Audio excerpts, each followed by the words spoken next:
La última ocasión habíamos ya hablado sobre esta estricta conciencia religiosa que se va generando, ¿no? Cómo empieza a haber, digamos, un cambio dentro de esta conciencia religiosa que se vuelve estricta.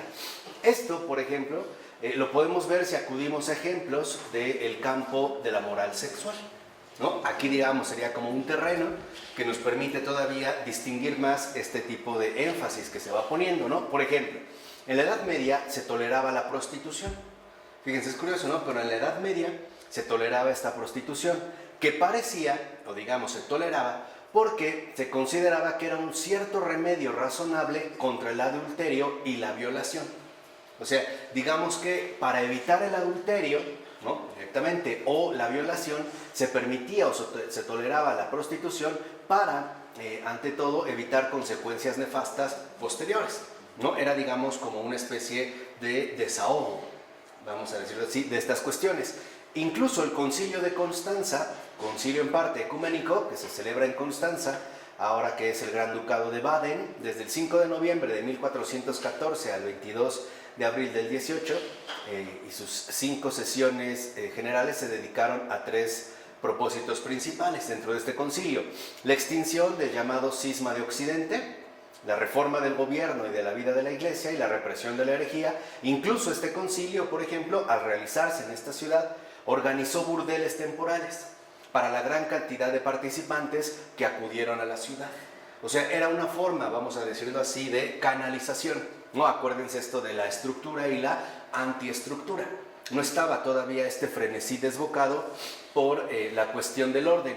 No obstante, las nuevas inclinaciones en la devoción tendieron a poner de relieve la pureza sexual, cosa que antes no se había, digamos, como destacado en este sentido, ¿no? Como, digamos, el signo claro de una conciencia religiosa estricta. Y es curioso, pero ahora uno se va a dirigir a la pureza sexual, pero ya no se enfatizó tanto los pecados de violencia y la división social. O sea, como que estos empezaron a quedar relegados. Por decirlo así, esta estricta conciencia religiosa se empezó a privatizar, considerándose un medio criterio individual, vamos a decirlo así, de vida religiosa, ¿no? Se empezó a asumir, digamos, como un rasgo de religiosidad, y esto obviamente implicó un cambio en la actitud hacia la prostitución, ya que surge una especie de fascinación-repulsión por redimir a las mujeres que habían caído en la perdición. O sea, se empieza entonces a contemplar estos aspectos de manera distinta. ¿Por qué? Porque la tolerancia a lo que se veía como desorden, alboroto, violencia descontrolada o impureza comenzaba a disminuir. Podemos decir que empieza a ganar terreno esta inclinación estricta de lo que sería la conciencia religiosa. Acuérdense que ya no es el pecado precisamente lo que va a destacar, sino todo aquello que se ha asumido más bien en términos morales como vicio, ¿no? Se empieza a inclinar la balanza hacia una tendencia moral. Entonces, dicho de otra manera, lo que antes se aceptaba como normal, por ejemplo, el desorden, la violencia, incluso la impureza o el alboroto, ahora es considerado como inaceptable. Es más, incluso como algo puritanamente escandaloso. Aquí vemos como este énfasis concreto que se va a poner la cuestión del escándalo. ¿Por qué? Porque está profundamente vinculado a este cambio en la conciencia religiosa, que va a poner énfasis en la pureza sexual como un comportamiento estrictamente ordenado. O sea, un comportamiento que en último término no puede manifestar ningún índice de inaceptabilidad, como hoy vemos que en efecto está regulado nuestro propio comportamiento, ¿no? Habrá reglas, como lo comentamos, que puedan ser aceptables dentro de nuestra propia convivencia general o social, pero habrá situaciones que definitivamente no se aceptan. Entonces empezamos a volvernos como puritanos. Empezamos a considerar ciertas cosas como escandalosas en lugar de verlas finalmente como una normalidad que involucra corrección, no como algo que viene a romper por completo el orden, o por ponerlo de otra manera, empezamos a dejar de lado la misericordia para irnos sobre todo por la cuestión del rigor moral, ¿no? Entonces aquí sí ya se van a ver a las personas que caen dentro del desorden como los portadores inaceptables del vicio. Hoy se mueven otras líneas, ¿no? nada más que ya no están vinculados directamente con esta cuestión moral, sino con una cuestión, vamos a decirlo así, económica. Por ejemplo, los discapacitados o todos aquellos que por alguna razón fisiológica no pueden trabajar son excluidos también dentro del actual orden que nos rige. Aquí todavía se va por la cuestión moral. Entonces, se implementaron, por ejemplo, 5 tipos de programas. Fíjense, ya en el siglo XV se van a implementar 5 tipos de programas para poder llevar a cabo este proyecto. El primero son los nuevos tipos de leyes para los pobres. Se van a dirigir precisamente hacia los pobres. ¿Por qué? Porque a partir de entonces la pobreza, que empieza a ser entendida como pobreza material, digamos como escasez de recursos económicos, se considera como una fuente de vicio, ¿no? Como hoy, por ejemplo, lo seguimos considerando. Por ejemplo, es curioso que se le atribuyan la mayor cantidad de crímenes o delitos a las zonas pobres de las ciudades y no a las zonas adineradas, por ejemplo, ¿no? Aunque, curiosamente, son las zonas adineradas las que tienen mayor protección que estas zonas conflictivas, ¿no? Incluso dentro de las propias casas. Por ejemplo, pensemos en la instalación más o menos reciente de las llamadas casetas de vigilancia. Este es un invento reciente, tiene poco tiempo, o sea, tendrá que unos 20 años, 30, ¿no? Pongamos, un par de décadas, quizá 3, no más. Pero lo que esto contribuía a establecer es todavía una línea clara de separación entre los que están dentro y los que quedan fuera, o sea, todos los demás, donde incluso, por ejemplo, la posibilidad de acceso está, digamos, condicionada por una cierta permisión, ¿no? El hecho de, a ver, permítame, ¿le hablan, pasa o no pasa? ¿No? Ahí queda, digamos, como una línea demarcatoria. Esto, que es muchísimo más reciente, digamos, desde aquí se empieza como a configurar, ¿no? Es la nueva forma que adoptó. Pero en la Edad Media, la pobreza estaba envuelta en un halo de santidad. Fíjense la diferencia, ¿no? En la Edad Media, el pobre es literalmente como el reflejo propio de la santidad. ¿Por qué? Porque siguiendo a Mateo 25, se consideraba que ayudar a una persona necesitada era ayudar al propio Cristo, ¿vale? Entonces, la pobreza se identifica con una propia cuestión evangélica. Es al propio Cristo al que se le está ayudando, ¿no? A los pobres siempre los tendrán con ustedes. O sea, los pobres, vamos a decirlo así, en un sentido amplio, aquellos que tienen multiplicidad de necesidades, ¿no? O que necesitan ayuda de diversos tipos. Entonces, para un pobre en la Edad Media era aceptable porque estaba rodeado con un halo de santidad. No era, vamos a decirlo así, netamente desprestigiado. Ahora, una de las cosas, por ejemplo, que los poderosos de este mundo, los reyes, etcétera, hacían para compensar su arrogancia era repartir dinero entre los pobres. Entonces, por ejemplo, la pobreza en la Edad Media, dijimos, está rodeada de un halo de santidad. Y, por ejemplo, lo que podían hacer los poderosos de este mundo para compensar su arrogancia, que se reconocía como algo inevitable a partir de la riqueza, era repartir dinero entre los pobres, no como una acción caritativa, sino como una acción purificadora.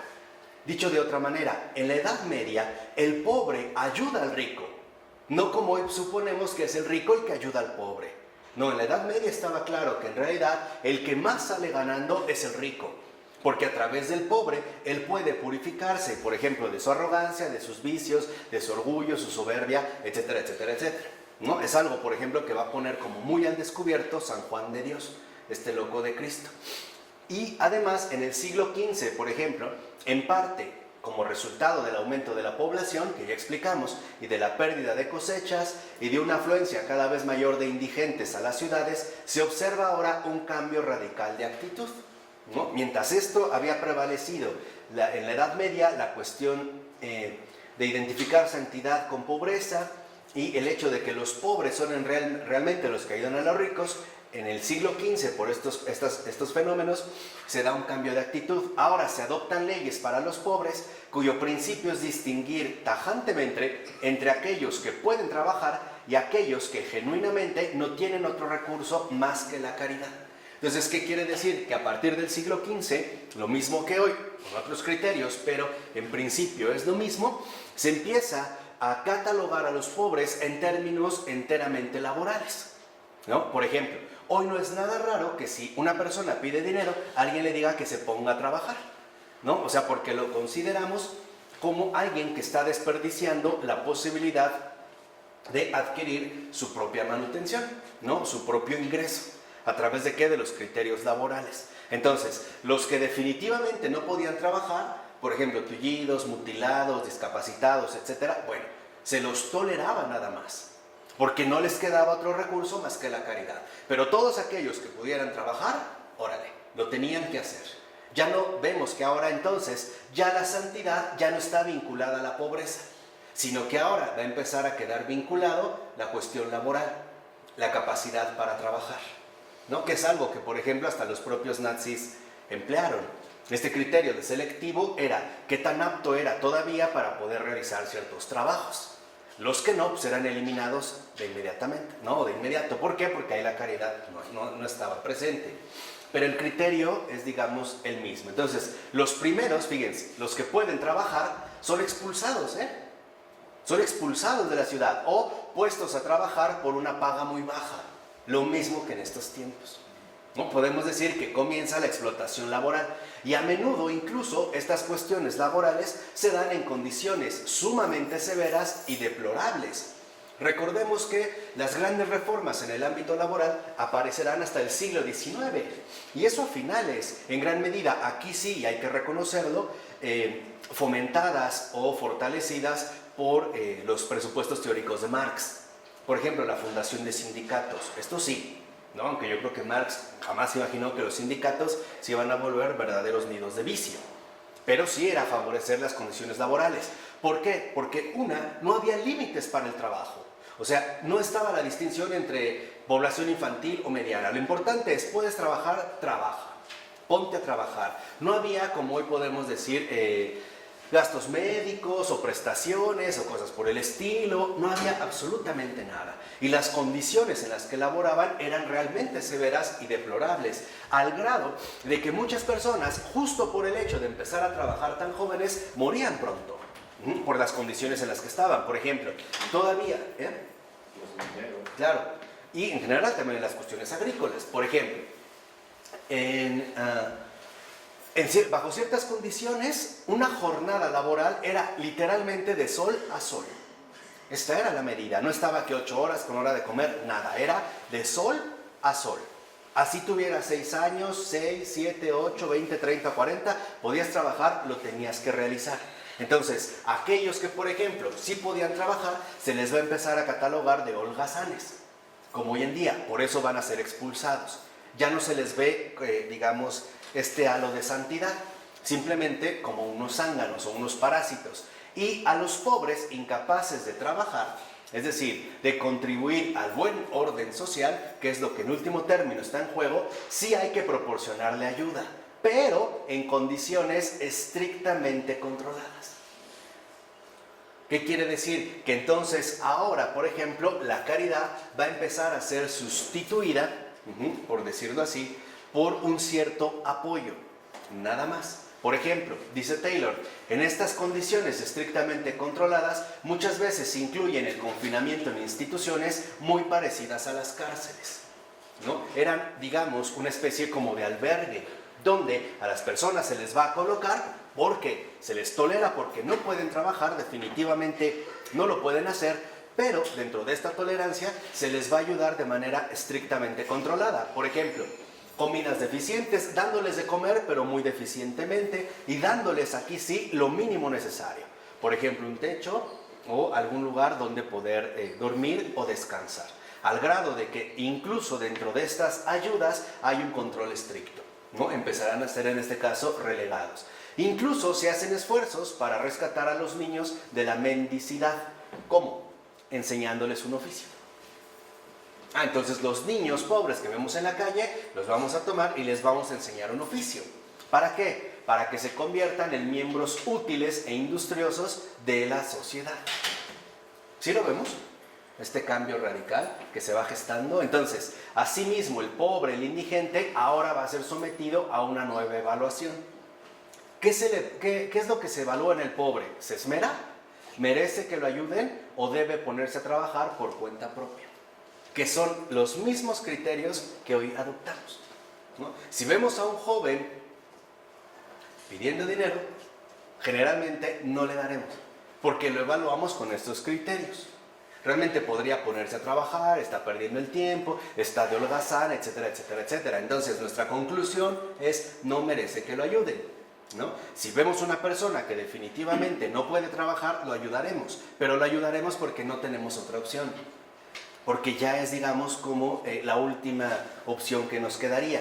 En pocas palabras, la pobreza ha sido ya despojada de su poder de santificación para convertirse en un criterio social de producción e improducción. Y este es uno de los rasgos más notables que trajo consigo este proceso, este cambio que estamos explicando.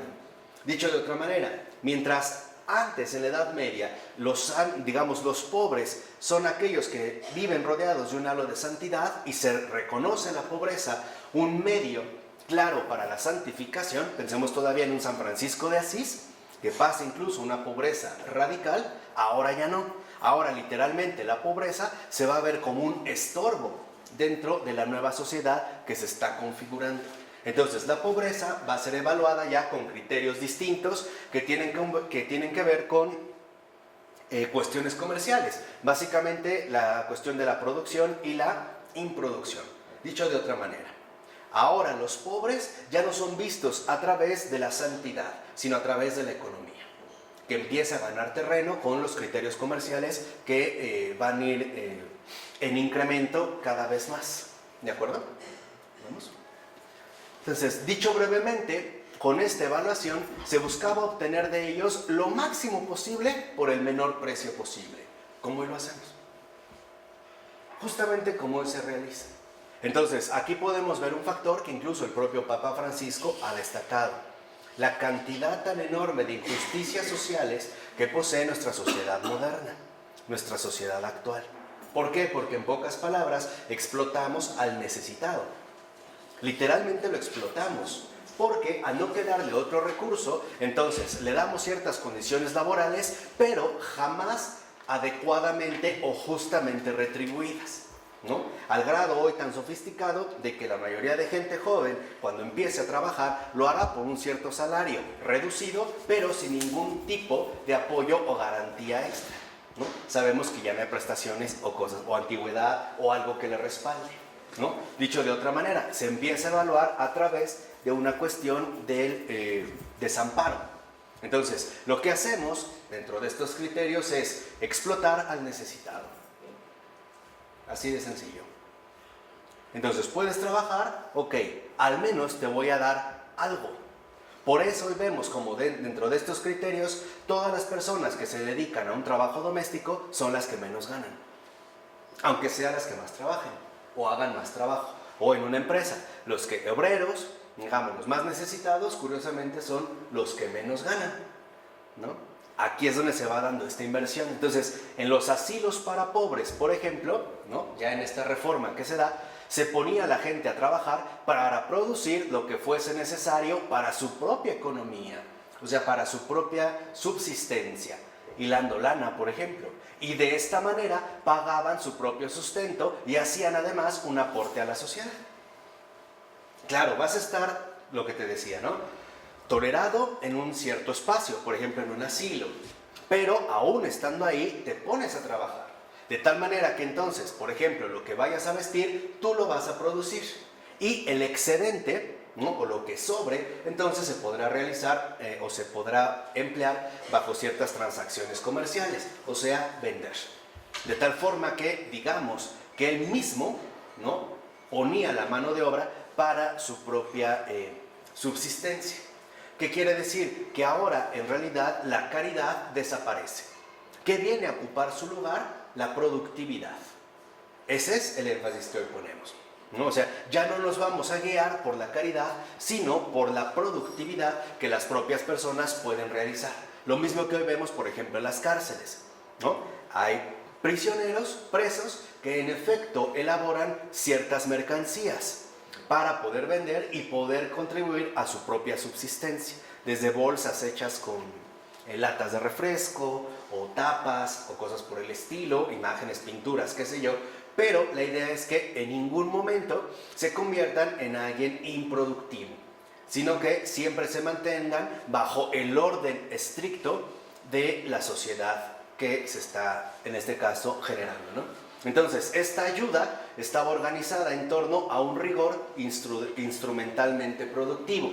En Ámsterdam, por ejemplo, los ociosos o mendigos eran encerrados en celdas donde el agua subía mientras estuvieran inactivos. Fíjense, ¿eh? Así que sus pausas no podían durar demasiado. De lo contrario, morían. Entonces, en celdas, si se quedaban quietos, el agua subía. Entonces tenían que empezar a ¿qué? A moverse. Era, digamos, la implementación ya radical de la propia productividad, ¿no? Hoy vemos cómo se han empleado criterios aún más refinados, pero no por ello menos estrictos. Un caso muy concreto es, a partir de la aparición de los grandes corporativos en la década de los 80s, ¿no? Los espacios anteriormente laborales eran espacios abiertos, por ejemplo, en el que estamos aquí. Pero se implementaron criterios de productividad muy particulares, que era la instalación de mini cubículos o paneles. De tal forma que cuando tú llegas a trabajar, estás encapsulado en tu espacio de productividad y no puedes distraerte de ninguna manera con algún compañero de trabajo. Esto involucraba también nuestra, digamos, como imposibilidad de poder socializar. Al menos no dentro de las horas estrictamente productivas, o sea, mientras estemos trabajando. Al grado que es bajo estos criterios productivos donde, por ejemplo, en muchas empresas se prohíbe estrictamente cualquier tipo de relación extralaboral entre los empleados. ¿Por qué? Porque se considera que esto afecta a la productividad.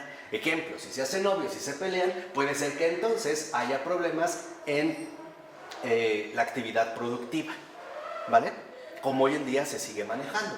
Por eso los espacios, digamos, que se dan hoy para la productividad son espacios también estrictamente controlados. Además de que el supervisor podía ver perfectamente bien cuando alguien saliera de su cueva, de su cubículo y volteara al lado. Podía ser inmediatamente detectado y, por lo tanto, inmediatamente reprendido. ¿Sí? Nada más por poner, digamos, como un panorama muy general. Pero creo que hoy está como muy claro. Pero desde aquí empieza a surgir, ¿no? Entonces, pero fíjense, la concepción puritana extrema era aún más severa. El juicio que recaía sobre el mendigo era absolutamente adverso, pues en una sociedad ordenada no hay cabida para ellos, ¿eh? No son aceptables. El puritano Perkins afirmaba lo siguiente: los mendigos son piernas y brazos putrefactos que se deben desprender del cuerpo.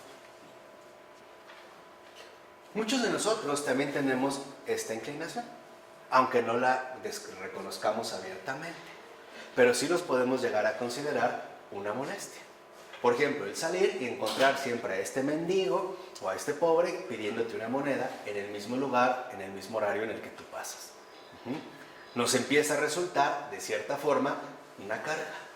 ¿Por qué? Porque no encaja dentro de nuestra propia configuración contemporánea.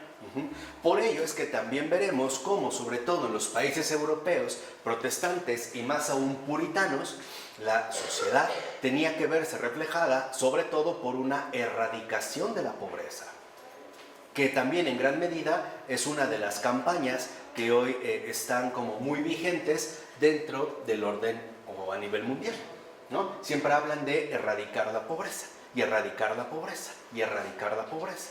Lo curioso es que este sistema es tan contradictorio que cada vez dice que va a erradicar la pobreza, pero curiosamente produce más pobres.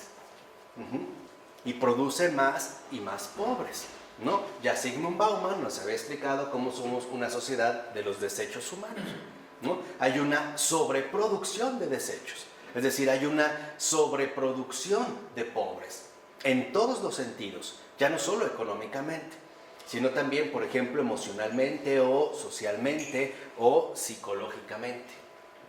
Esta es como una de las tensiones que hoy en día no sé, para ser honesto, cómo lo vayan a resolver. Pero este cambio radical en la orientación hacia la pobreza dio lugar a resistencias, por supuesto. Por ejemplo, fíjense, en los países católicos tanto por parte del clero como de manera especial de parte de las órdenes mendicantes, doctrinal y espiritualmente. ¿Por qué? Porque para los católicos quedaba claro que un pobre sigue siendo una referencia indudable de santidad. No podían, digamos, extirparse a los pobres dentro de un orden social, ¿no?, por decirlo así, artificialmente construido. Se tenía que respetar en primer lugar porque en materia doctrinal erradicar a los pobres era ir en contra del propio Cristo. Cuando Jesús dice, a los pobres siempre los tendrán con ustedes. Eso es en la materia doctrinal, en Mateo 25. 2. Espiritualmente, porque en efecto la pobreza era una clara señal de cualquier progreso espiritualmente cristiano. Teníamos finalmente que asumir la pobreza en cualquiera de sus posibilidades, que no se reduce solamente a la cuestión material, sino también, por ejemplo, a la renuncia de uno mismo, o al preferir los valores de Cristo a los valores propios, o la pobreza, en pocas palabras, quizá más radical, de renunciar a la voluntad propia. Esto también es una pobreza, porque involucra despojarnos de nuestros supuestos bienes, aquello que hemos atesorado como algo valioso y en lo cual hemos puesto también nuestra confianza. Vamos a decirlo en pocas palabras, el hecho de renunciar a nuestras propias riquezas. Porque esas riquezas son las que nos pueden presentar como alguien rico, no adinerado, no es lo mismo, ¿eh? El rico es aquel que considera que tiene riquezas propias y en las cuales pone su confianza. Por ejemplo, desde una capacidad intelectual tremenda hasta una habilidad para los negocios extraordinaria. Por eso el Señor dijo, qué difícil le va a ser a los ricos entrar al reino de los cielos. No dijo a los adinerados, dijo a los ricos. Porque los ricos son aquellos que están llenos de sus propias riquezas, criterios, modos de comportamiento, juicios, hábitos emocionales, formas de vida, etc. Orgullo o arrogancia, o etc. Por eso los católicos se opusieron desde un principio, aquí sí, a este proyecto, a este cambio radical con respecto hacia la pobreza. Pero la ruptura con toda la teología medieval de la pobreza era demasiado grande y esta resistencia no parecía ser ya suficiente. ¿Qué quiere decir? Que entonces parecía que el orden general del mundo de este momento ya iba a favor de este cambio y la resistencia católica parecía ser justamente minoritaria o por lo tanto, digamos, ya no suficiente para detener este cambio ya irreversible, ¿no? Incluso se dio un segundo tipo de oposición para oponerse a este cambio de orientación y provenía de la misma gente que a veces se organizaba para manifestarse o protestar cuando un indigente o un mendigo era llevado a la fuerza por las nuevas fuerzas del orden, llegando incluso a protegerlo u ocultarlo. Entonces, por un lado, el clero se opone, especialmente las órdenes mendicantes. Sabemos, franciscanos y dominicos, pero también después la gente. La propia gente se opone al grado de que va a protestar contra este rechazo de los pobres y se llegará incluso a protegerlos, ¿no?, de manera social, oponerse a estas fuerzas que se los quieren llevar, que los quieren quitar, digamos, como manchas que están enturbiando o ensuciando la nueva sociedad, o también incluso ocultarlo. ¿Dónde se va a ocultar? Pues en la casa, ¿no? Se le va a dar cabida en la propia casa, ¿no? Pero la sociedad disciplinada iba ganando cada vez más terreno. Esta sociedad disciplinada es como una marea amplia. Entonces, dentro de estos 5 programas que estamos comentando, hemos visto el primero, que tiene que ver con las nuevas leyes con respecto a los pobres. Pero vendrá un segundo. Este segundo es la dureza, fíjense, la dureza de los gobiernos nacionales, municipales, autoridades eclesiásticas o alguna combinación de estos con ciertos elementos de la cultura popular.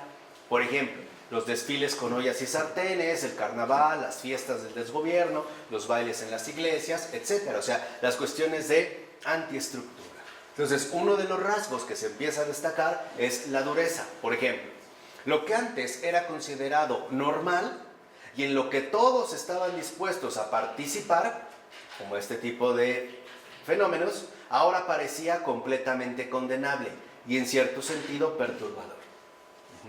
Lo que antes se consideraba, de cierta manera, una antiestructura fundamental para conservar el equilibrio e incluso promover la renovación, ¿no? Lo vimos como antes el carnaval es un desahogo, vamos a decirlo así, importante, que permitirá entrar con mucho más fervor a la cuestión de penitencia, no en este caso a la cuaresma, ¿no? Que sería un periodo penitencial, ¿no? Como hoy diríamos un break o algo así.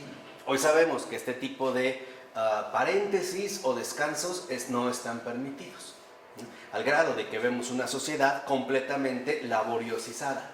Por ejemplo, trabajando 24 horas al día, ¿no? 375 días al año, ¿no? Todo el tiempo. No hay posibilidades para este tipo de recreaciones. Entonces, ahora lo que antes se consideraba normal, después va a empezar a ser observado como condenable. Por ejemplo, el puritano isabelino Philip Stubbs atacó duramente el horrible vicio del baile pernicioso. O sea, el hecho de bailar en carnavales o acercarse porque conducía a toqueteos inmorales y manoseos sucios. Y que por lo tanto se convertía en un camino hacia la prostitución, un libertinaje provocativo y un comienzo a todo tipo de lujurias. O sea, era el escándalo de la conciencia. Eso es lo que estaba debajo. ¿Qué quiere decir? Que nos empezamos a volver tan estrictos y tan disciplinados, es decir, tan puritanos, que olvidamos que hay situaciones que ciertamente resultan de lo más normal y que forman parte también de nuestra dinámica humana, o sea, de nuestro modo de funcionar. Aquí ya no. Recuerden, simple y sencillamente, a lo mejor el tipo de escándalo de conciencia que trajo consigo la aparición de la lambada en su momento, o el perreo, en términos del reggaetón, en términos más contemporáneos, ¿no? O sea, lo que vemos que escandaliza es nuestra conciencia. ¿Por qué? Porque suponemos equivocadamente que nuestra conciencia religiosa está estrictamente pura, o sea, que está estrictamente disciplinada y que tenemos una dureza inmensa para definir lo que sí de lo que no. Dicho de otra manera, somos bien puritanos, que es de lo primero que nos deberíamos de curar, porque no es de católicos, ¿eh? Entonces, esto trajo consigo también una distinción o separación social importante entre los educados y la cultura popular. Bien, a su vez, dentro de esta dureza se establece otro criterio que tiene que ver, en este caso, con la cuestión educativa, o sea, con tu comportamiento exterior, o sea, con tu comportamiento socialmente aceptable. De tal forma que lo popular es visto como lo bajo, lo grotesco, lo desordenado y vicioso. Así como en México podemos hablar de un naco. Cuando decimos que alguien es un naco, o alguien, y lo digo en serio, se atreve a decir de alguien más que es un naco, ese es un puritano, ese es un hijo de Calvino. Porque está estableciendo un criterio tajante entre lo aceptable de lo inaceptable. Y lo peor, arrogante, porque considera que lo está diciendo desde lo aceptable, ¿no? Dicho de otra manera, que él puede levantar la mano sobre alguien y denigrarlo a través de una cierta etiqueta social o a través, por ejemplo, de un cierto rechazo social, de una no aceptación, ¿no? Entonces, los nobles educados comienzan a adoptar un comportamiento refinado. Se empiezan a comportar de manera educada. Por ejemplo, comen con la boca cerrada, se limpian con una servilleta, no escupen en las alfombras o en los pisos, tienen una escupidera, no pronuncian ningún tipo de grosería, aunque tampoco, por ejemplo, expresen una auténtica caridad y misericordia con sus prójimos. Pero eso sí, son muy rectos, ¿no? De ahí viene la palabra rectitud, ¿no? En tanto, una rectitud moral. Y vemos, por ejemplo, cómo se empiezan a modelar en base a los nuevos manuales de la cortesía. Estos nobles educados están aprendiendo a ejercitar el autocontrol. Y este es, digamos, como el rasgo principal de este punto, la cuestión del autocontrol. ¿Qué quiere decir? Que ahora lo que en realidad tenemos es miedo. Y ese es digamos, como un rasgo central de esta sociedad disciplinada. Tenemos miedo a ser señalados y por lo tanto también a ser relegados o rechazados, o dicho brevemente, despreciados. Y esto lo vemos incluso dentro de las etiquetas sociales de la vestimenta, ¿o no? Si nos invitan a una fiesta donde ya está socialmente definida y alguien rompe estas reglas, de inmediato será señalado, e incluso con la posibilidad de que no lo dejen entrar, como hoy puede ocurrir en un bar o en un restaurante o en cualquier otra zona, ¿no? Que se considere una zona ya estrictamente reglamentada, ¿vale? ¿Vamos bien? Entonces, hay que darnos cuenta cómo nuestra vivencia de fe se va desviando literalmente de la cuestión esencial. Dicho de otra manera, nos hemos vuelto moralistas y hemos perdido de vista la verdadera esencia de la catolicidad, que es una experiencia viva de gracia, ¿no? Una vida de fe. Y también, obviamente, a partir del autocontrol, comienzan a comportarse con una despreocupación estudiada. O sea, nos empezamos a volver bien artificiales. Como estas personas que llegan a una reunión, hola, buenas noches, bienvenido, pasa, ¿cómo estás? Bien, ¿qué tal el clima? Por favor, siéntate. ¿Gustas un aperitivo? Te lo traigo, ¿verdad? Gracias. Y lo que hoy llamamos etiqueta, que no es otra cosa más que representar nuestros caricaturescos personajes de aceptación social. Porque hoy ese también es otro de los riesgos que vivimos. Hemos dejado de ser personas para convertirnos en personajes. ¿De qué depende el personaje? Del escenario en el que estemos. Al grado de que, por ejemplo, puede darse el caso que una persona sea muy atenta en casa ajena, en su propia casa sea brutal, ¿no? Por ejemplo, el novio que va a casa de los suegros y hasta le dice, ay, ¿le ayudo, señora? Pero en su casa no levanta ni un plato. O al revés, la muchachita que va con la suegra, entonces no habla ni nada, ¿no? Pero afuera como se sangolotea, humilla y le grita al novio. Pero adentro ni habla, ni se mueve, ni se ríe, bien modositas, ¿no? No matan ni una mosca, ¿no? Nomás puros hombres, ¿no? Los despedazan, las moscas no las tocan. Pero bueno, también se empieza a cultivar un sentido del estilo que implica moverse de forma solemne. Esta cuestión de caminar incluso de manera apropiada, erguida, con la barbilla que levantada, ¿no? A cierta actitud, el comer de cierta forma, ¿no? Como si estuvieran participando en un ritual de máxima socialidad, solemnidad reglamentada. Esto lo vemos, por ejemplo, en todos los protocolos que rigen en gran medida nuestras dinámicas sociales, ¿no? De comportamiento, cómo entra el novio y la novia al altar, cómo camina la quinceañera cuando es presentada, ¿no? Cómo nos movemos dentro de estos espacios sociales. Es más, ¿no? Esto tendría, algo, o sea, esto no existía en la Edad Media, o sea, en una boda en la Edad Media la gente iba como quería o que, ¿cómo era esto? En una boda, por ejemplo, en la Edad Media o en la Antigüedad, vas con lo mejor que tienes, no con lo que te piden. ¿Por qué? Porque es una muestra, digamos, de festejar con el otro aquello que vas a compartir. No como hoy lo hacemos, o sea, no era un desfile, una pasarela, no era una cuestión de fashion, era una cuestión de convivencia. De tal manera que, por ejemplo, había gente que tenía ropa de fiesta, no para una, como hoy lo hacemos. Por ejemplo, si una mujer va a una boda y a los 8 días tiene otra fiesta, necesita otro vestido. ¿Cómo se va a poner ese? Si ese ya se lo vieron, si ese ya lo usó, si ese no sé qué. Antes no, porque lo importante era la convivencia, o sea, la pertenencia a un grupo de personas cercanas. Hoy no. Dicho de otra forma, hoy en las reuniones sociales que tenemos, lo primero que parece imperar es la etiqueta, no la verdadera vinculación humana. O sea, lo que importa con los invitados para que entren es que vayan bien vestidos, no el tipo de relación fraterna que tengas con ellos. A muchos ni los conoces, o a algunos medio les hablas, pero eso sí, tienen que ir bien, ¿qué? Bien vestidos. Si una persona llega a una boda en tenis, o como vengo yo casi siempre, y por eso lo hago, con camisa de fuera, entonces, ¿cómo? ¿En qué estaba pensando? Es más, no solo eso, hasta nos sentiríamos abochornados por él. Él nos hizo pasar un ridículo, él nos avergonzó. ¿no? ¿Por qué? Porque él rompió nuestros protocolos de etiqueta. ¿Sí me explico? Vamos a decirlo en una palabra. Qué oso, qué vergüenza. Hasta hay gente que no, él no viene conmigo, no lo conozco, yo no sé qué tal. O sea, en pocas palabras, nos empezamos a volver bien hipócritas, superficiales y artificiales. Ya, para acabar. Esto es algo que hoy en día está bien instalado en cada uno de nosotros. Hasta tenemos ya como un código establecido de comportamiento según los lugares. ¿Cómo cambia nuestro comportamiento al entrar a una biblioteca? Lo hacemos en realidad porque es parte de la disciplina social.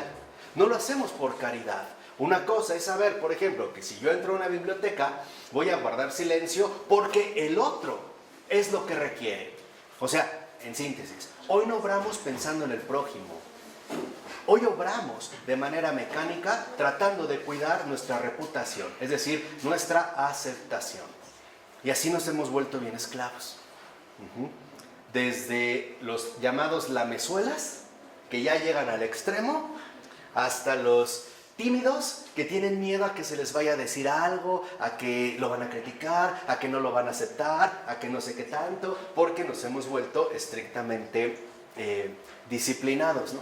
Esto, por ejemplo, se puede ver también en los bailes sumamente reglamentados de los cortesanos del siglo XVI. ¿Cómo eran estos bailes? Básicamente como reglamentos militarizados, ¿no? Todos se forman al mismo tiempo y comienzan exactamente el mismo paso. ¿Qué pasa si alguien da un paso equivocado? Se burlan de él. Sí, se burlan y lo sacan, lo excluyen. ¿Por qué? Porque entonces es la forma de aplicar la autodisciplina. Una de dos, o encajas o no encajas. Y aquí el Señor nos dijo, no pueden quedar bien con dos amos. Y esto yo nada más se los dejo de tarea para la meditación. Pero acuérdense, el Señor nos dijo, no pueden quedar bien con dos amos. Entonces, si vamos siguiendo esta línea, veremos que incluso en la cuestión de los bailables, como lo habíamos mencionado, todo empieza a quedar ya como estrictamente reglamentado. Y nosotros mismos nos vamos a encargar de aplicarlo. Y aquel que no entre dentro de estos requisitos, simple y sencillamente será desechado, ¿no? Despreciado. Incluso estos nobles, fíjense el cambio que se da, dejan de comer en sus grandes salones comedores con sus criados y se retiran a salones comedores separados. Hoy se ve muy claramente, por ejemplo, en las casas. Está la casa y está el cuarto de la muchacha, en otro lado, en otro lugar. Ellos comen aquí, o sea, fíjense, se empiezan ¿a qué? A dividir, a separar. Entonces, por un lado los nobles, por otro lado la servidumbre. Antes esto no ocurría. Por ejemplo, si ustedes leen del siglo XII y XIII la biografía de San Luis Rey, que estaría bien que leyeran, y que realmente leyeran a detalle, verán que una de las características de San Luis Rey era, siempre comer con toda su gente, siempre, y no comer de manera especial, sino lo que ellos comen, siempre. 2, nunca mantener exclusiones tajantes de división entre ellos, sino verse y ayudarse como hermanos, sabiendo la función que a cada uno le corresponde. Además, San Luis Rey se sabía todos los nombres de todos los que colaboraban con él y siempre los saludaba de mano. ¿Qué es lo que hizo el Papa Francisco, por ejemplo, en Roma? Una de las cosas que sorprendió es que de repente llegó de improviso al comedor de los empleados del Vaticano y se sentó a comer con ellos o a desayunar con ellos. Así, de manera normal. O sea, sin este tipo de divisiones. Aquí ya no. Aquí ya se da una división, que de hecho es de fondo el criterio que hoy en día nos está perjudicando terriblemente. Esto es lo que nos está destruyendo. Que de verdad no se dan cuenta que hoy se busca aplicar ese adagio romano de divide y vencerás. Y cómo la división, que sabemos no viene de Dios, está tomando cada vez el control sobre nuestras vidas, al grado de que esta división ya no solo se va a dar en términos económicos o sociales, incluso en términos corporales. ¿no? Si tienes cierta figura, encajas. No tienes esta figura, eres rechazado. Si tienes una nariz de este tipo, tal. El color de cabello de este tipo, tal. Tienes tal coche, entras. No tienes tal coche, no entras. Etcétera, etcétera, etcétera, etcétera. E incluso hasta las cuestiones laborales, por ejemplo, ¿no? Vengo a pedir trabajo y estudié en Cambridge. Pásale, estudié en la UNAM. No pasas. ¿Por qué? Porque hoy nosotros nos dejamos ir por la cuestión de la apariencia. Aunque yo haya estudiado en Cambridge, eso no asegura que yo sea una persona íntegra. Puedo seguir siendo igual de corrupto que cualquier otro. Por eso Santo Tomás de Aquino, que era un gran sabio, decía como profesor, antes de contratar a un maestro, necesitamos saber no dónde estudió, o sea, no importa el currículum, importa saber qué tipo de persona es, no de dónde viene. Hoy cuando solicitamos un empleo, ¿qué nos piden? Un currículum. Y pasan a segundo plano lo verdaderamente fundamental. No pueden comer con los mismos platos de sus amos, la servidumbre. Tienen otros platos, otros cuchillos, otras... Sí, de madera, por ejemplo, sí, ¿no? de otro, pero no los mismos, no pueden tocar el mismo. Santo Tomás Moro, siendo canciller de Inglaterra, o sea, el segundo hombre más importante de Inglaterra después del rey, lo mismo hacía con su gente. Iba y comía con ellos. Es más, los hijos de sus sirvientes jugaban con sus hijas.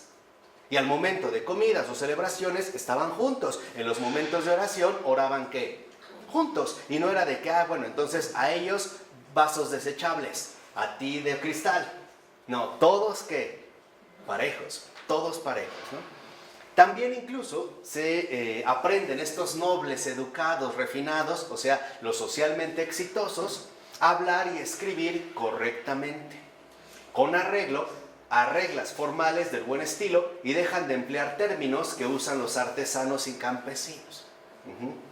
Se empieza a dar una distinción, otra vez una división entre los correctos y los nacos, porque emplean determinada terminología que no va a ser aceptada dentro de estos ambientes. Por eso, por ejemplo, las cartas van a ser tan chocosas,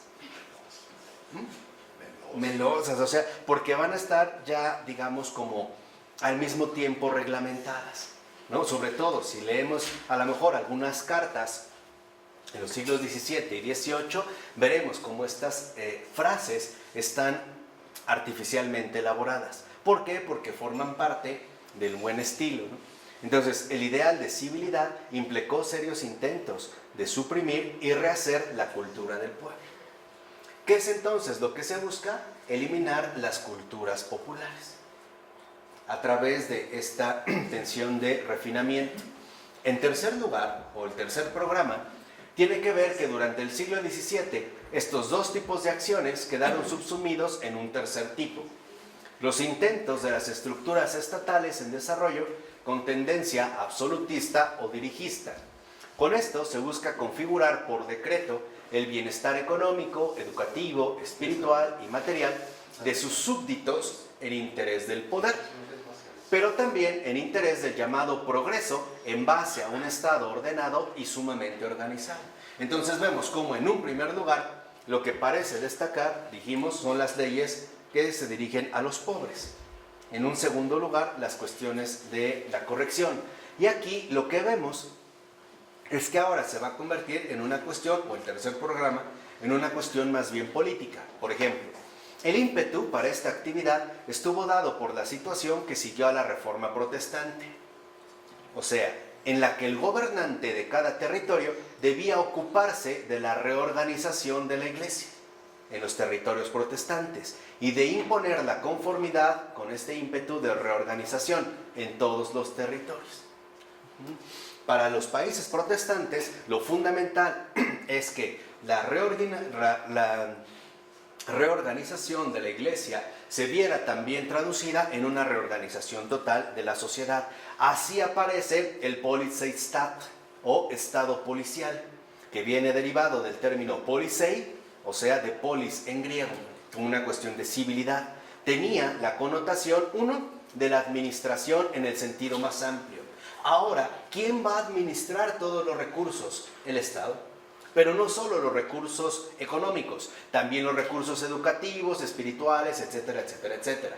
al grado de que hoy vemos como este mismo tipo de Estado moderno considera que es el papá de todos sus ciudadanos. Entonces está obligado a darles educación, a darles servicio médico básico, a darles incluso una beca para que estudien, en algunos países, etc.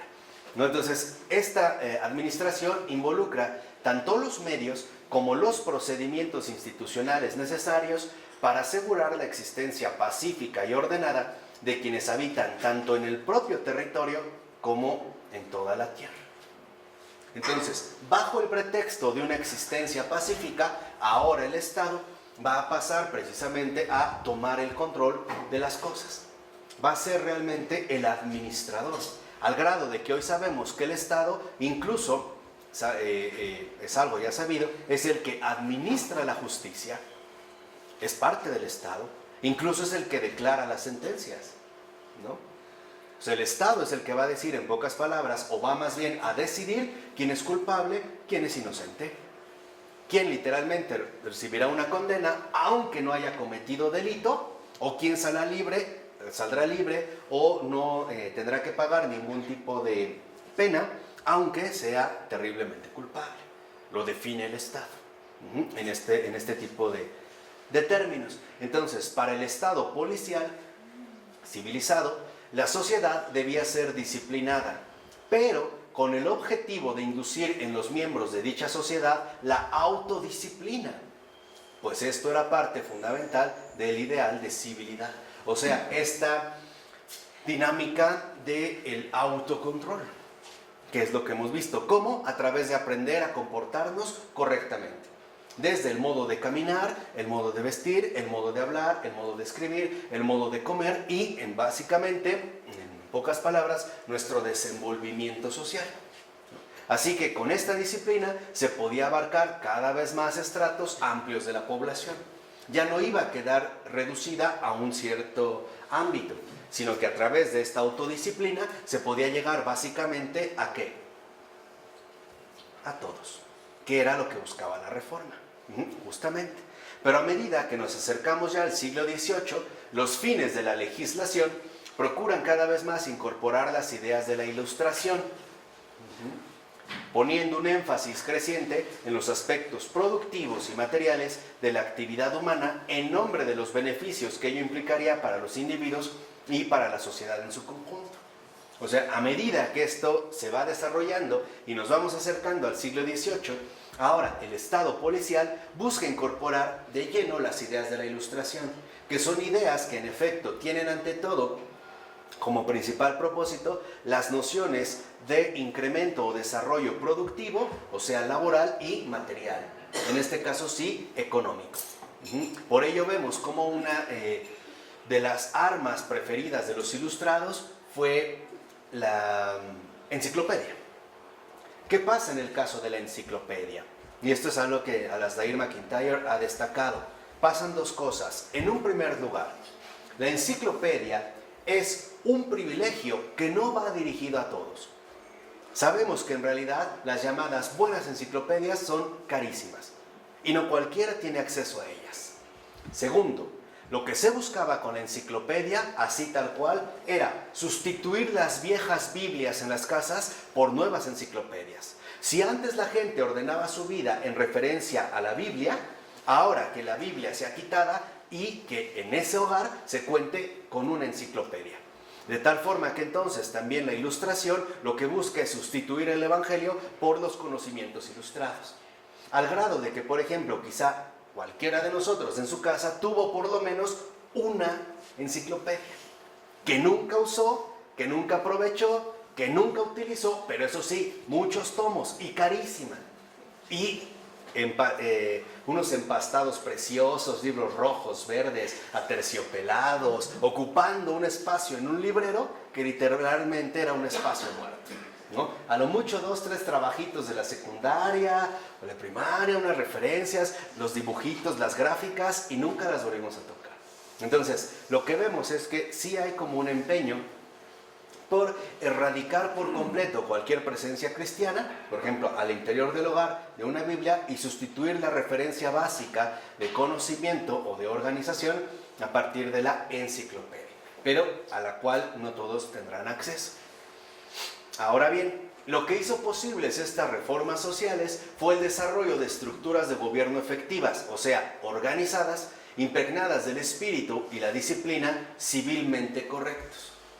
¿Qué quiere decir? Que ahora los valores que se empiezan a imponer son los que hoy en día seguimos llamando valores cívicos, que tienen que ver con nuestro comportamiento civil, con aquello que en efecto se lleva a cabo dentro de nuestra dimensión civil, y empiezan a elaborarse estructuras de gobierno que sí son efectivas.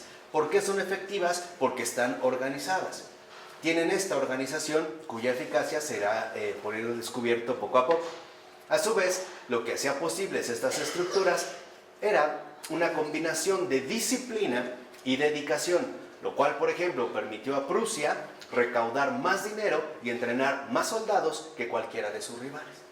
Por eso, para el siglo XVIII, Prusia era el ejército más temido. ¿Cómo lo va a vencer Napoleón? A partir de una estrategia insólita, el reclutamiento. Y esto es algo que debemos de tener en cuenta. De manera disciplinada y organizada, nosotros sabemos que hasta la fecha los alemanes destacan en eso. Son los devotos al deber. Por eso, en realidad, yo creo que Kant es su Dios, ¿no? Les viene como muy bien, bajo la cuestión del imperativo moral. Pero Napoleón va a vencer al ejército prusiano a través del reclutamiento. ¿Qué es el reclutamiento? Y eso es lo que permitió literalmente vencer al ejército de Prusia. El involucrar a la población civil. Esto nunca se había visto. Cuando Napoleón empieza a desplegar sus ejércitos, también empieza a hacer propaganda para que la gente se incorpore a filas. Las empieza, digamos, como a enrolar en este propio papel militar que antes solo le estaba reservado al ejército. Entonces, cuando llega el ejército, ¿no?, de Napoleón a enfrentarse al ejército prusiano, lo primero que ve es que también llegan muchos civiles y el ejército prusiano no sabe qué hacer. No sabe cómo reaccionar porque se están rompiendo completamente los códigos. Y esa fue, digamos, la ventaja que sacó Napoleón. Si Napoleón tuvo un éxito militar tan grande, fue por esto. Es más, después no solo se va a limitar a la cuestión de Napoleón, va a ser también una estrategia militar que ocuparán todos los países modernos para enrolar a sus propios ciudadanos a filas. De ahí vendrá el servicio militar y tener siempre disponible un ejército a la mano. De tal forma que antes, en pocas palabras, todos estamos ya de alguna manera contemplados para una posible guerra. De una o de otra forma. Pero aquí lo que vemos es que en parte también las fuentes de este desarrollo, rendimiento tan elevado, deben buscarse en la filosofía neoestoica. Y esto me interesa mucho que quede claro, porque tiene que ver bastante con nuestra corrupción de vida de fe, que fue muy difundida entre las élites, pero también en la calvinista, en la pietista, es decir, en el estímulo profundo que la Reforma dio a nuestra historia.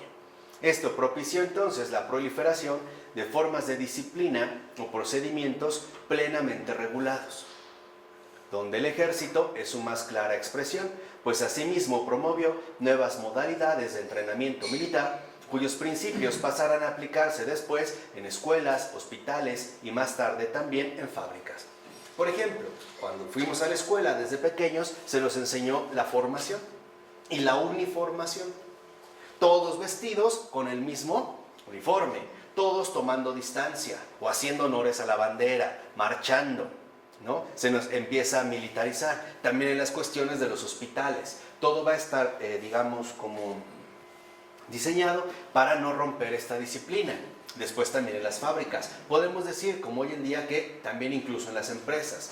Es más, la actual configuración de las grandes empresas tienen una configuración militar que va del primer rango, ¿no?, el capitán supremo, bajándose en subdivisiones hasta llegar a la gran masa de trabajadores o soldados rasos, que por cierto también es piramidal, ¿no? Y esto también lo ha descrito bastante bien tanto Max Weber como Richard Sennett.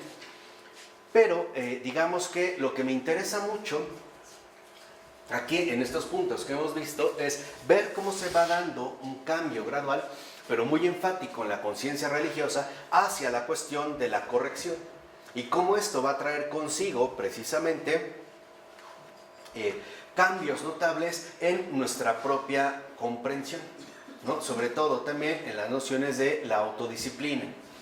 En el apartado 3, comienza Taylor afirmando que el ideal de civilidad, con su idea central de domesticar la naturaleza salvaje, ya implica lo que podríamos denominar una actitud de reconstrucción hacia nosotros mismos. O sea, de autodisciplina. Cuando una persona dice, por ejemplo, que quiere estudiar porque quiere mejorarse, o que quiere que sus hijos estudien porque él no puede estudiar, etc., lo que vemos es esto. Es pasar como una especie de estado primitivo, salvaje, a un estado civil o educado. O, por ponerlo en pocas palabras, es pasar de lo inferior a lo superior, ¿no? Al menos en nuestro imaginario. Entonces, tratamos por nuestra propia naturaleza más baja como un material en bruto que debemos controlar, al que debemos dar nueva forma y en ciertos casos eliminar, para imponer a nuestras vidas una forma más elevada, o sea, una forma más civilizada. Por ejemplo, si una persona viene de provincia, se considerará que es una persona incivilizada. Entonces, necesitará erradicar o eliminar muchos de estos rasgos para entrar a formar parte de esta cuestión civilizada, ¿no? Como que en tu boda, en el jardín del lago, quieres que bailen con el guajolote en la cabeza. No, eso no.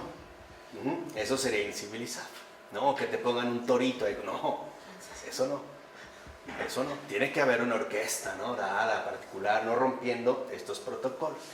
Entonces, lo que esta nueva perspectiva tiene de especial es el énfasis en la voluntad a través de la imposición de una forma ordenada a una materia inerte, caótica. ¿Qué quiere decir? Que empezamos en esta reconstrucción hacia nosotros mismos a considerar que somos caos y que tenemos que transformarnos en orden. Tenemos que autoordenarnos. Es decir, tendríamos en todo caso que autodisciplinarnos. Tendríamos que poner empeño de pasar de lo bajo, ¿no?, de nuestra forma baja, para poder acceder a esta forma elevada, o sea, esta forma educada o civilizada. Ahora bien, las grandes éticas de la antigüedad, por ejemplo, la de Platón, la de Aristóteles o la de los estoicos, exigían el dominio. E incluso, en el caso de los estoicos, la eliminación de los deseos, pasiones más bajos, pues la pasión, en tanto un tipo de doxa u opinión, no es compatible con el alma del sabio, y por eso debe desaparecer. O sea, incluso dentro de estas éticas antiguas, se consideraba que las pasiones más bajas, las pasiones deseos, era lo que contrariaba al alma y por lo tanto la privaba de sabiduría, ¿no? Al grado de que los estoicos, por ejemplo, van a proponer la ataraxia. ¿Qué es ataraxia? La imperturbabilidad de ánimo, ¿no? El ya no verme, digamos, afectado, perturbado por este tipo de pasiones bajas. No obstante, la imagen dominante de la virtud, en este caso, era la de un alma en armonía, ¿no? Había que estar como en una armonía dentro del alma. Ciertamente, la idea rectora era la de una forma que ya estaba funcionando en la naturaleza humana y que la persona virtuosa debía procurar hacer emerger. O sea, no había pues la idea de un patrón venido desde fuera, ni tampoco había lugar para lo que en términos modernos llamamos voluntad impositora. O sea, para los antiguos ya estaba ahí. Lo único era ayudarla a salir, ¿no? Para nosotros, hoy en día, digamos, dentro de esta línea moderna, las cosas no son así. Hoy más bien pensamos que somos una masa informe, caótica, a la que hay que formar, ¿no? ¿Cómo se va a poder formar? A través de esta estricta autodisciplina, ¿no? A través de esta voluntad impositora, donde estamos convencidos de que lo único que necesitamos es voluntad. O sea, en pocas palabras, querer. Entonces, para nosotros, en efecto, la noción de voluntad posee básicamente dos dimensiones. Por un lado, a veces distinguimos la buena de la mala voluntad, pero también a veces distinguimos la voluntad fuerte de la voluntad débil. Por ejemplo, si una persona fuma y quiere dejar de fumar, pero no puede, no diríamos que tiene una voluntad mala, diríamos que tendría una voluntad débil, ¿no? Porque realmente no quiere. Si quisiera, lo haría. O sea, pensamos ingenuamente que somos omnipotentes en voluntad, ¿no? Que nuestra voluntad basta con querer para que esto se realice, ¿no? O sea, basta con que quiera para que se lleve a cabo. O sea, basta con que quiera que mi esposa desaparezca en este instante para que realmente desaparezca, ¿no? Sería una cuestión de voluntad. Ahora, este primer contraste entre la buena y la mala voluntad proviene del cristianismo. Y en Occidente, su formulación más famosa quizá provenga de los dos amores de San Agustín, que era la caridad y la concupiscencia. Estos dos amores, de acuerdo con San Agustín, era lo que identificaríamos precisamente como una buena voluntad de una mala voluntad. ¿Qué es la caridad para San Agustín? Aquel hombre que siempre quiere el bien y que lo quiere el bien para todos. En cambio, la concupiscencia es la autocomplacencia con uno mismo. Eso es concupiscencia. No solamente se limita o se reduce a la cuestión sexual, sino a la elevada autocomplacencia. Va a distinguir estas dos cuestiones, la concupiscencia, en pocas palabras, como el egoísmo, ¿no? Como la necesidad de sentirnos autosatisfechos. Esa sería la concupiscencia. Por ejemplo, si una persona de repente va a comer a un lugar o ella encargó un platillo y no quedó de la manera esperada y se enoja, es por concupiscencia. Es porque no quedó plenamente autosatisfecha, ¿no? Entonces, esta línea, digamos, de la buena y de la mala voluntad vendría en su formulación más famosa de San Agustín. No es exclusivo de él, pero sí el que, digamos, más la desarrolló. Por el contrario, la cuestión entre la voluntad fuerte o la débil proviene del eje moderno del pensamiento. Fíjense, o sea, la distinción entre una voluntad fuerte y una voluntad débil es algo moderno, no es algo cristiano. ¿Qué propone esta línea? Que la virtud requiere una voluntad fuerte que pueda imponerse sobre las propias debilidades y que asimismo pueda imponer el bien contra toda resistencia poderosa. Esto es justamente lo que fomentó la aparición de una actitud reconstructiva en ética. Si quieres, puedes. Todo es cuestión de que tú ¿qué? Quieras. Y hoy lo afirmamos. Pero esto no es cristiano. Exacto. Hoy incluso se llega a afirmar que querer es poder, ¿no? Y ya venía desde Francis Bacon como este planteamiento. ¿A qué se refiere? En primer lugar, a que la voluntad es, digamos, como el motor fundamental para que la virtud se alcance. Si quieres ser virtuoso, entonces tienes que querer ser virtuoso a través de una voluntad inquebrantable.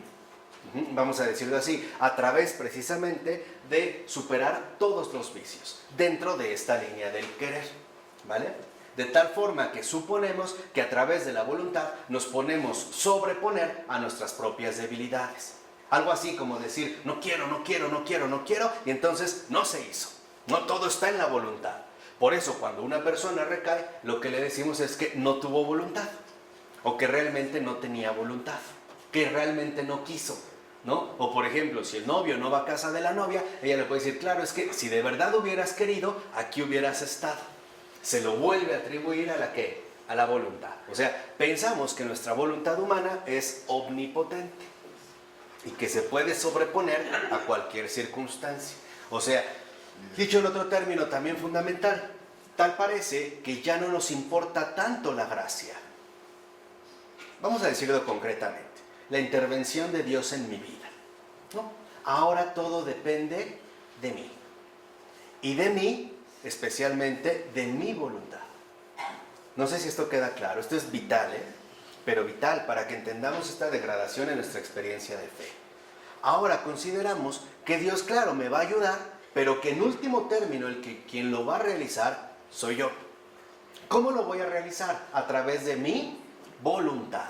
Ejemplo, si soy recurrente a un pecado, entonces lo que debo hacer es forzar mi voluntad para que en último término ya no incurra en esta debilidad, ¿no? Por ejemplo, si le soy infiel a mi esposa y le quiero hablar a mi amante o a mis amantes, entonces debo de agarrar el teléfono y decir, no lo hagas, porque eso está mal. O sea, lo convertimos en pocas palabras en una lucha interna a vida o muerte, donde suponemos que en efecto quien nos va a brindar la posible solución de esta cuestión es la voluntad. ya no la intervención de Dios. Suponemos que es una cuestión enteramente de voluntad, la que se va a sobreponer. Y dicho brevemente, precisamente con este eje moderno de pensamiento, entre voluntad fuerte y voluntad débil, se promovió una ciencia del control que también se aplicó a la relación con Dios. Bien, dentro de esta ciencia del control, del autocontrol, obviamente voluntario, también ahora se va a aplicar a nuestra relación con Dios. De hecho, esta ciencia del control y autocontrol voluntario ha promovido una forma de seguir a Dios en términos de la autoafirmación humana. O sea, una imposición de seguimiento. ¿Cómo? Siendo buenos, educados, devotos, etc. Haciendo lo que queremos, más no lo que Dios nos pide. Así se metió. Dime. Por ejemplo, en el ejemplo que diste del hombre que le es infiel a su esposa y que no lo haga, sería más bien entonces una actitud más cercana a lo cristiano, en lugar de decir no puedes ponerse a rezar como para que Dios intervenga. Claro, y sobre todo sería cristiano si en último término se reconociera que esto va más allá de mis fuerzas. Por eso mismo, si él, por ejemplo, suponiendo que va más allá de sus fuerzas, el ser infiel, evidentemente con la voluntad no lo lograría. Entonces, ¿qué recurso tendría? Solo rezar, me supongo. La invocación, Exactamente. la aceptación de la gracia, o sea, la intervención de Dios en nuestra vida. El error aquí de fondo está en suponer que aquello que en nosotros es defecto puede ser superado mediante un esfuerzo voluntario. Y no es verdad. O sea, lo que debemos de reconocer es que hay aspectos que en efecto superan, y por mucho, nuestra propia realidad humana. Por ejemplo, todos básicamente los programas de recuperación saben que sin una intervención directa de lo divino, el esfuerzo que se haga por recuperación es un fracaso. Tarde o temprano. Tarde o temprano. Podrán avanzar en algunas convicciones, decir que hoy están bien, mañana, pasado, etc. Pero en realidad, en cualquier momento van a volver a doblegarse. ¿Por qué? Porque en una ocasión ya se mostró esta debilidad. No sé si me explico. Y entonces, si seguimos bajo la misma línea humanista, ¿no?, de la autoafirmación humana, tarde o temprano vamos a volver a fallar. De una u otra manera. O sea, ya se vieron nuestras debilidades. O sea, vamos a decirlo de esta manera. Si tú ya te emborrachaste, por ejemplo, una vez, lo vas a volver a hacer tarde o temprano. Porque ahí ya se vio una parte al menos de tu debilidad. Sin una intervención directa de lo divino, y aquí tenemos dos maestrazos al respecto, esto, la posibilidad de que tú hagas de que te autocontrolas es mentira. ¿Cierto o no? ¿Cierto o no? Y aquí tenemos dos maestros, ¿eh? Dos maestros en eso. Ahí va un tercero. Y ahí va, le falta chavo, ¿eh? Tantito, poquito, pero ahí va en buen camino. ¿Por qué? Porque lo peligroso está en suponer que ahora nosotros somos capaces, por medio de la voluntad, de eliminar todos nuestros vicios, defectos, errores, etcétera, etcétera, etcétera, o debilidades. Y nos hace perder de vista que, en efecto, siempre estamos requeridos de algo mucho mayor a nosotros mismos. En el caso de AA le llaman un poder supremo, o algo superior.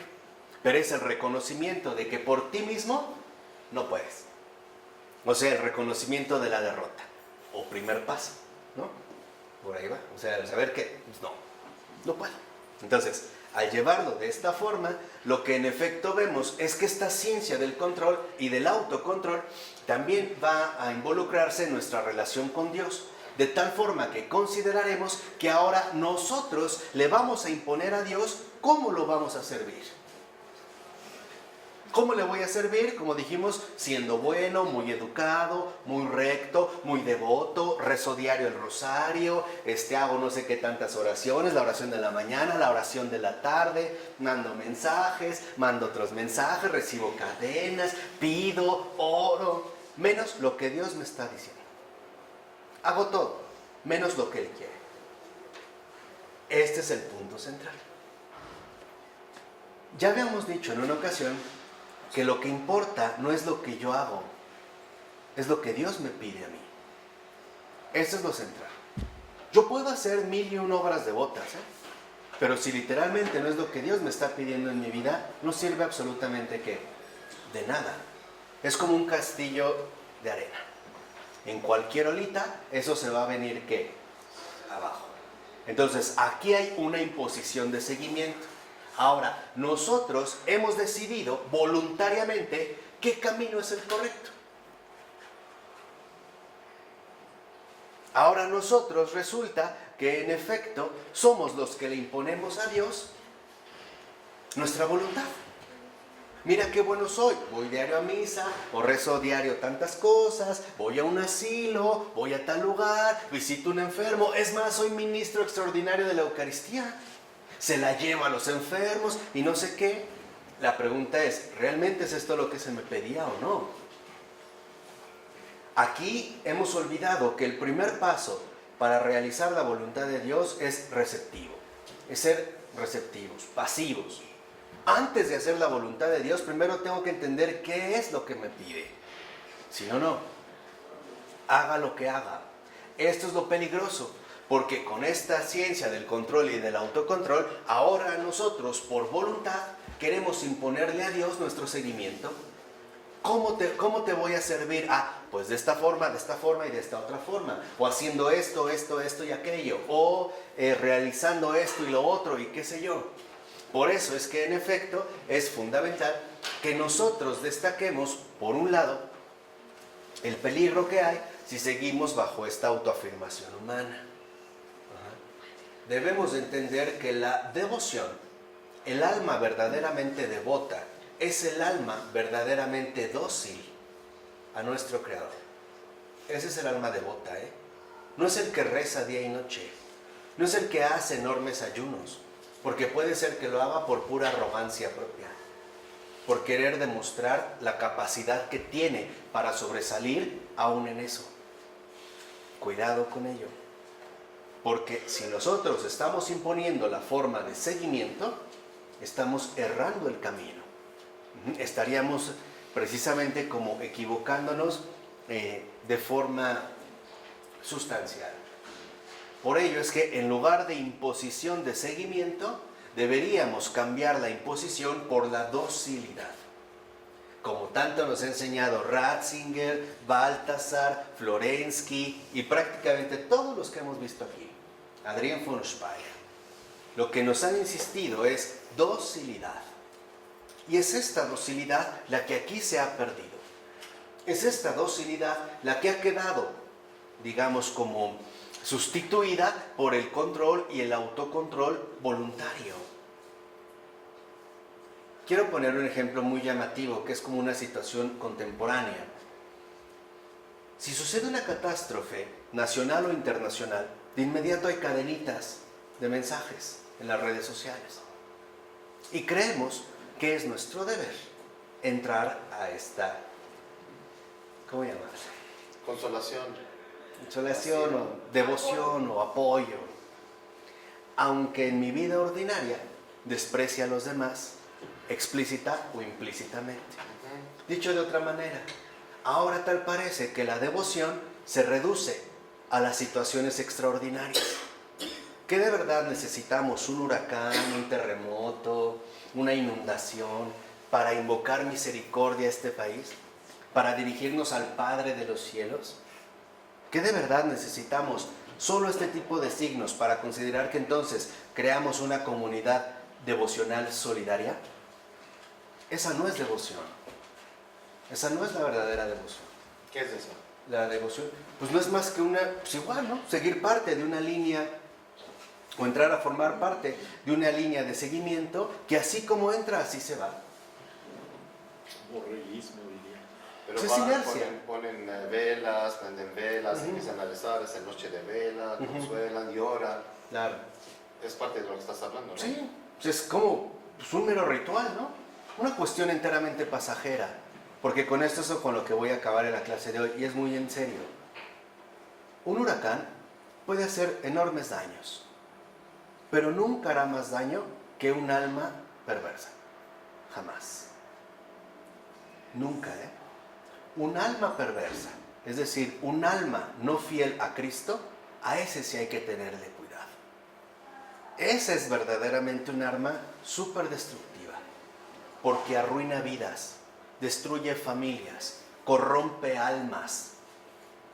Esto sí, y quizá nosotros seamos una de estas almas. Entonces lo primero quizá que habríamos que hacer con sinceridad es decirle al Señor que tenga misericordia de nosotros por todo el daño que hemos hecho y del que somos capaces. Y que de verdad tenga tal grado de misericordia que nos abra los ojos para entender cómo nuestra vida aquí debe manifestarse como servicio, como luz, como bien, no como sombra, tiniebla, muerte y destrucción. No crean que la intercesión se reduce a una cadena. Yo sé que habrá quien diga, bueno, por lo menos así rezan, pero no es el punto, no es el caso, no nos estamos quedando con lo mínimo. En el mundo actual se nos exige lo máximo, y lo máximo es santidad. Y ya lo había visto precisamente un gran santazo del siglo XX, San Bartolo Longo, laico, que deberían de investigar su vida.